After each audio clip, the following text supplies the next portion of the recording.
خداوند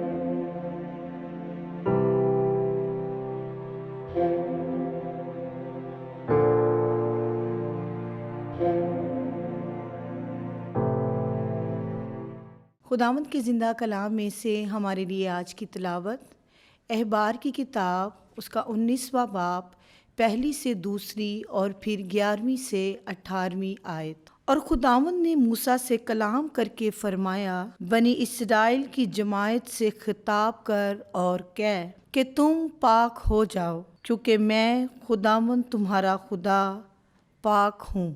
میں خداوند تمہارا خدا ہوں۔ تم چوری نہ کرو، تم جھوٹ نہ بولو، کوئی اپنے ہمسائے کو فریب نہ دے، اور میرے نام کی جھوٹی قسم مت کھاؤ، اور اپنے نام اور اپنے خدا کے نام کو داغ نہ لگاؤ۔ میں خداوند ہوں۔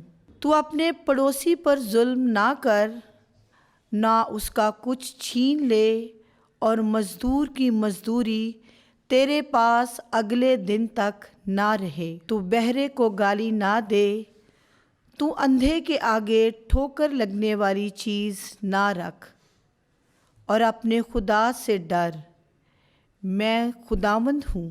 تو عدالت میں بے انصافی نہ کر، تو غریب کی رعایت نہ کر، اور نہ بڑے آدمی کا لحاظ کر، بلکہ انصاف سے اپنے ہمسائے کی عدالت کر۔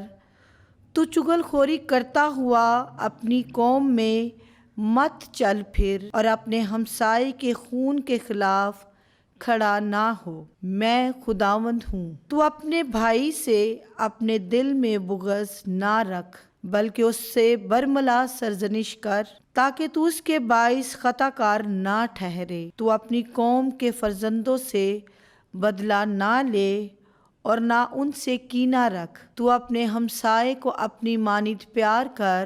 میں خداوند ہوں۔ پاک کلام کا پڑھا اور سنا جانا ہم سب کے لیے باعث برکت ہو۔ خدا کا شکر ہو۔